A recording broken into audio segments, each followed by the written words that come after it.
close bago tayo magsala na malay. And then yung power supply, dapat sila siya, pula. Kung wala sa power, meaning wala kuryente. Either burn out or ba ang kuryente. So may dua siya ka-switch. So dako nga motor, kung sila may motor. Aari, hindi siya kapag under sa makina nato.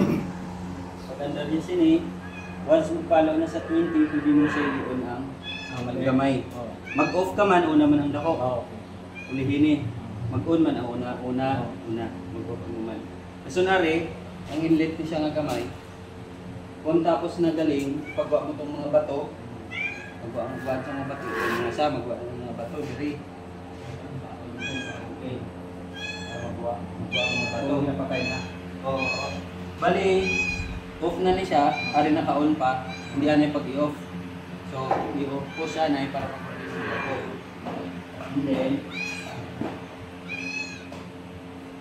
bago mo siya i-off, huwag kalimutan i-balik.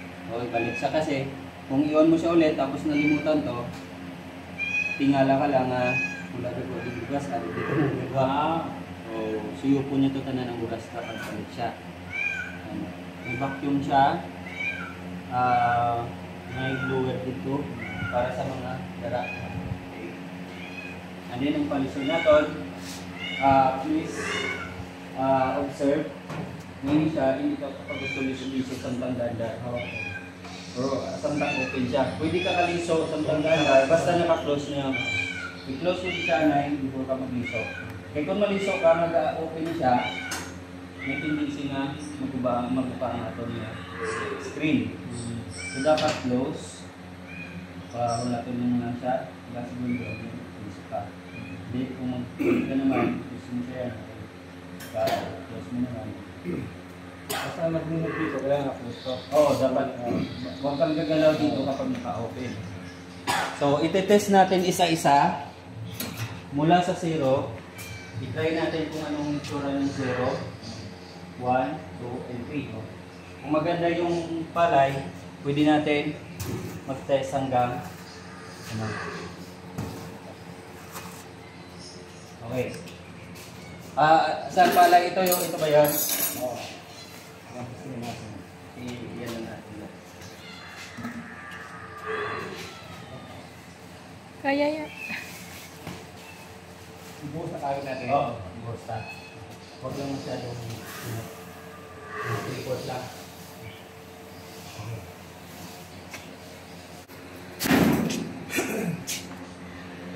And then, bago mo siya yun, dapat maka-close. Huwag i-on, huwag i-open. Pwede mo siya yun. Dahan-dahan lang.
Pwede naman sabay-sabay ng ganito na kanyang dito. Pero ngayon, for testing muna. Yan lang o. Puloy lang muna natin ito. Puloy muna natin. Bago natin magkanahin. Pwede yung malaman mo puno na ito. Pwede ito kayo na natin. Oo, pwede. Para dito ko rin.